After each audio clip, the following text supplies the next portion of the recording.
ఏటా వేసవిలో బీర్లకు భారీ డిమాండ్ ఉంటుంది. సాధారణ రోజుల కంటే దాదాపు రెట్టింపు వినియోగం ఉంటుంది. దానికి అనుగుణంగా ఎక్సైజ్ శాఖ ప్రణాళికలు రూపొందించుకోవాలి. 2 షిఫ్టుల్లో జరుగుతున్న బీరు ఉత్పత్తిని 3 షిఫ్టుల్లో జరిగేలా చూసుకోవాలి.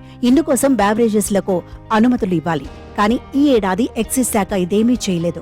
ఫలితంగా రాష్ట్రంలో వేసవిలో ఏ జిల్లాలో చూసినా బ్రాండెడ్ బీర్ల కొరత భారీగా ఉంది. మరోవైపు 3వ షిఫ్ట్లో ఉత్పత్తికి బదులుగా కొత్త బ్రాండ్లకు అనుమతి ఇవ్వడంపై దుమారం రేపుతోంది. ఒక సోమ్ డిస్టిలరీస్కే కాక మరికొన్ని బ్రాండ్లకు అనుమతి ఇచ్చినట్లు తాజాగా తేలింది. ఇలా ఇచ్చిన బ్రాండ్లలో టాయిట్ కర్ణాటక, మౌంట్ ఎవరెస్ట్ మధ్యప్రదేశ్తో పాటు హైదరాబాద్కు చెందిన ఎగ్జోటికా ఉన్నాయి. 3 నెలల పాటు కృత్రిమ కొరత సృష్టించి దాన్ని సాకుగా చూపి కొత్త బ్రాండ్లకు గేట్లు ఎత్తారని విపక్షాలు ధ్వజమెత్తుతున్నాయి. కాగా ఉమ్మడి ఏపీలో 2012 వేసవిలో బీర్ల కొరత ఏర్పడగా 12 ఏళ్ల తర్వాత మళ్లీ ఇలాంటి పరిస్థితి తలెత్తింది.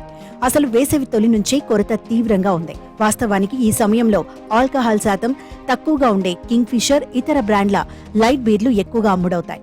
దీనికి తగ్గట్లే మద్యం దుకాణదారులు ఇండెంట్లు పెడతారు. వీటి ఆధారంగా ఎక్సైజ్ శాఖ ఉత్పత్తిదారుల నుంచి సరఫరా చేస్తుంటుంది. అయితే ఈసారి ఇండెంట్లలో 5వ వంతు కూడా ఇవ్వలేదు.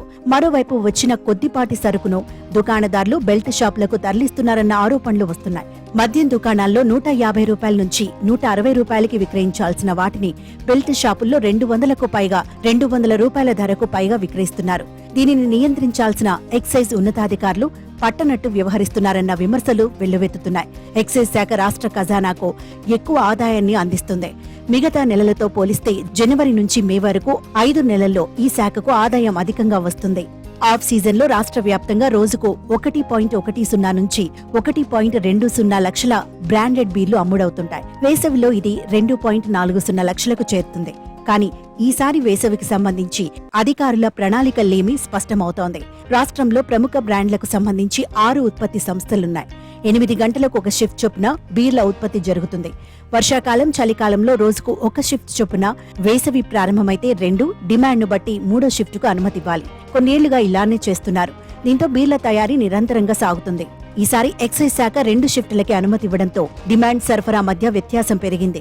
డిమాండ్కు సరిపడేలా 3వ షిఫ్టుకు అనుమతి ఇవ్వకపోవడంతోనే లోటు ఏర్పడిందని అర్థమవుతోంది. బ్రాండెడ్ బీర్లు అందుబాటులో లేకపోవడంతో మద్యం ప్రియులు బ్రీజర్ కొనుగోలు చేసినట్లు అధికారిక లెక్కలు చెబుతున్నాయి. ఎన్నడూ లేని స్థాయిలో రాష్ట్ర వ్యాప్తంగా బ్రీజర్ విక్రయాలు రెండింతలు పెరిగాయి.